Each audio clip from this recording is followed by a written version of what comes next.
Federalism, a la Shmoop. Anytime you and your sibling have gotten into it with each other, your parents have likely stepped into the ring to separate the two of you and to get you both to play nice. Aww. Well, back when our country was even younger than you and your sibling, it got into some similar squabbles. What we as a nation decided to do, mainly as a result of the failure of the Articles of Confederation, was to engage in a political system known as federalism. Basically, control was to be split between both national and state governments. In other words, they both got to play with the new Xbox. Woohoo! Isn't that cool? There wasn't a strong centralized government in place before the Constitution was written and ratified. It was just a bunch of separate states, each minding their own business and setting their own rules. So this idea of all the states being minions, more or less, underneath the bigger umbrella of one national government freaked some people out a bit. But the whole Articles of Confederation experiment had gone awry. It was clear that the states needed a little hand-holding. Some people were able to recognize the positives, however. The 10th Amendment gave whatever powers that weren't in the federal government's control to the states.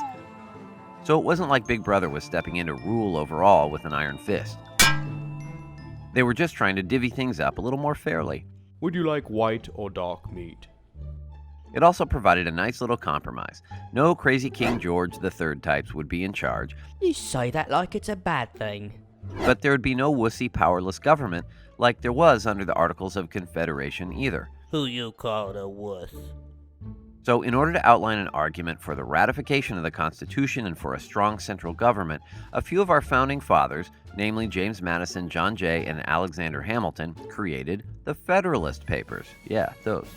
The papers were published serially over the course of about a year, so American citizens were introduced gradually rather than all at once to the ideas of these three great thinkers. And you thought it was tough waiting each week for a new Breaking Bad episode. But while they swayed many minds, there were still plenty of staunch anti-federalists, most of whom were in favor of a weaker federal government. They had done the whole maniacal tyrant thing already and were worried the door was being left open for such a thing to happen again. However, most of them eventually caved and went along with the majority, under the condition that there will be added to the Constitution a Bill of Rights. I'm just a bill protecting freedom and rights. This was back in the days when opposing members of the government could actually agree on some things, not like today. All the states eventually ratified the Constitution, and the federal government and the states lived happily ever after. Or did they?